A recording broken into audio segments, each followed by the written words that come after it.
Hey, what's up, you guys?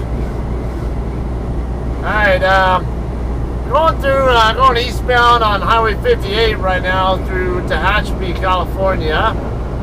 Now, with that load I picked up in Salinas, California, going to Lake City, Florida.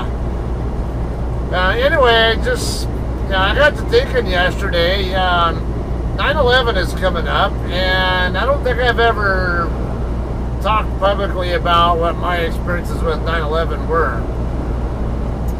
Talked about it this morning over the phone with a fellow veteran friend of mine.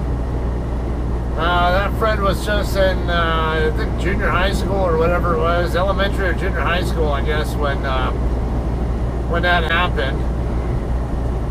I have some of my own experiences with that. So why not? It's 9/11's coming up, so I guess in honor of that day, I'm going to talk about my experiences with it and give you guys some kind of visual, some scenic views here as well while we're doing that. Alright, so a lot of you guys know I'm an Air Force vet. I'm retired. Retired in 1995. I enlisted in I enlisted in 1995. I retired in 2015. Alright, anyway, that means I did serve during the 9/11 period. And my experiences with it, that day it happened, I had just woken up and I was getting ready for work. I was living in San Jacinto, California at the time and working at Marcha Reserve Base. These cars gonna let me go by? We'll see. And now Walmart's picking up. His speed's not far enough off from mine, so I'll just stay here, stay behind them, back off a little bit. Alright, so anyway, I get up at, 5 in the morning or whatever it was. Yeah, somewhere in that ballpark, maybe 5:30ish, somewhere in that ballpark is usually when I got up to get ready for work when I was on day shift. And I would leave for work right around 6. And it just so happened right around the time I was getting ready for work, after I'd already gotten out of the shower, but before I was leaving. Now, it was pretty normal for me to have the local, one of the local news stations on, one of the LA news stations on. And, see what's going on with traffic, weather, whatever else. So I'm just watching the news, and all of a sudden they talk about how an aircraft crashed into I think it was the South Tower. When I first heard that, I'm like, wait a minute, how the hell can someone crash into the tower unless they did it on purpose? It's like, that's kind of hard to do. It was either a suicidal private pilot who just decided to go out with a bang, literally, or something else with real suspicious went on. When I first saw it, keep in mind I was an aircraft mechanic, so I'm used to looking at large aircraft and working on them. And had when they finally showed the footage of the South Tower with the damage to it and on fire and all that, the size of the hole that got put into it was pretty convincing right away that it was not a small aircraft. So it made me more suspicious because for an aircraft that large to crash into it, to me it had to have been done on purpose because it's really hard. It's rare to crash a commercial aircraft as it is. And for it to happen when you got New York, JFK Airport, LaGuardia Airport, Newark Airport, and plenty of others over in that same general area where they could have tried to land at, or shit, even in the Hudson, like Sully did. So they would have had to been out of control for me to think that they could have possibly crashed into South Tower by accident. And by the way, the way I could tell by the entry point, the way it entered the building, just by looking at the damage, that was no accident. I was pretty sure I was on purpose, and then it became, I was just, what the hell is going on here? Alright, so anyway, right around 6-ish, actually a little bit before 6, normally I would get rolling and be at work by about 6:30-ish. Get to work, I'm just barely on my way into the office, and while I'm on my way into we had a break room with couches and all that where we'd have our roll calls and discuss what the priorities are, what we had going on and all that. And of course, with what happened at the South Tower, we're already wondering like what the hell's going on now, and we're wanting to know more. And it was for good reason, because I think it was right before, like just a couple minutes before I got into my building, the North Tower got hit. And for two of them, both towers to get hit by large aircraft, 767s, then you knew that there was something much more sinister going on. Now, I'm going to say that I also had just gotten my right tonsil removed literally a week before that happened. I was in a lot of pain. I was still, I think that same day was the first day I could go off of an all-liquid diet. But it hurt to swallow, it hurt to eat.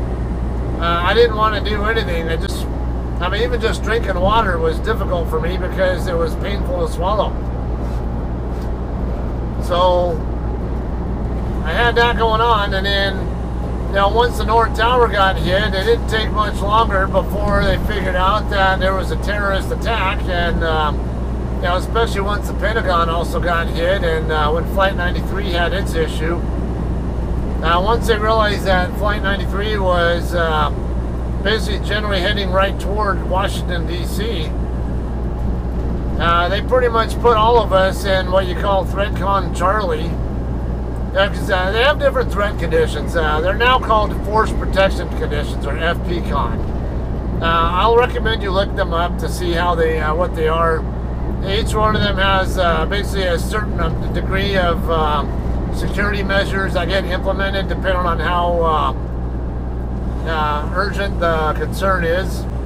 So you have like FPCON normal. Well, it was ThreatCon at the time. FPCON happened after 9/11. They changed it from ThreatCon to FPCON after 9/11. Anyway, now you have ThreatCon normal, which is no real concerns. This guy needs to drive a more consistent speed. And then you have Alpha, Bravo, Charlie, and Delta. Basically, stupid thing. Come on, I don't want to be going this fast. But these guys can't make up their mind what speed to run, and it drives me nuts. Alright, anyway, it gets gradually more serious, and when you get to ThreatCon Delta, that means there's an imminent and credible threat that some terrorist or enemy activity could happen at your location. So it actually got to where we got into ThreatCon Delta. And also, when that goes on, they usually have everybody, if you're not essential personnel, they have them leave the area, go off base, go home, whatever, and don't come back until the threat is over. Now, me being an aircraft mechanic, though, when we had a lot of aircraft that needed work, that was a nightmare. We had, we were canning parts off of one aircraft to green up other aircraft, or maybe, I can't remember how many aircraft we were tearing up to fix up others that were not ready to fly, but yeah, we were canning flight controls off one aircraft to put on a different one, and I can't remember what all the other details were. It was just a long ass day. Then hot, because it was second week of September in Southern California, it's typically pretty warm still. Yeah, up in, at least in the 90s, if not even in the hundreds. And on top of that, I could barely drink, so it was a nightmare. We had everybody, I mean, a whole bunch of FEMA and OES crews bringing their personnel and equipment on base. We had C-5 aircraft coming down from Travis Air Force Base. Had those giant Antonov aircraft from Volga Napier Airlines coming on base. I forget what the designations are, but one of them looks like the C-5, and it has like 5 rows of landing gear. Basically quintuple tandem landing gear is what you would call it. And then that other one that has 7 rows of tandem landing gear. So those were both on base. I had contractor commercial airlines coming in to also pick up crews and equipment. Our own units, C-141s, were also getting loaded up with some of their equipment and stuff, and they were all getting sent out to New York City. So it was a madhouse there. I couldn't, we have what's called a JI yard there, where they were loaded, where basically where they stage stuff before it gets loaded onto aircraft. I'd never seen that area so full before. It was a madhouse. Man, what a mess that was, though. But anyway, yeah, that's the gist of my my 9/11 experience. We got a JCT coming out of the weigh station here. Let's see if they wave. Who they are, if I know them or whatever. 3701, yeah, I've seen him before. I can't remember if that's Kevin or somebody else. Alright, anyway, let's see, yeah,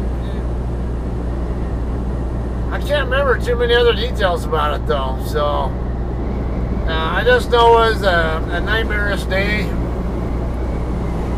I remember talking a while back in one of my videos about stolen valor and trucking.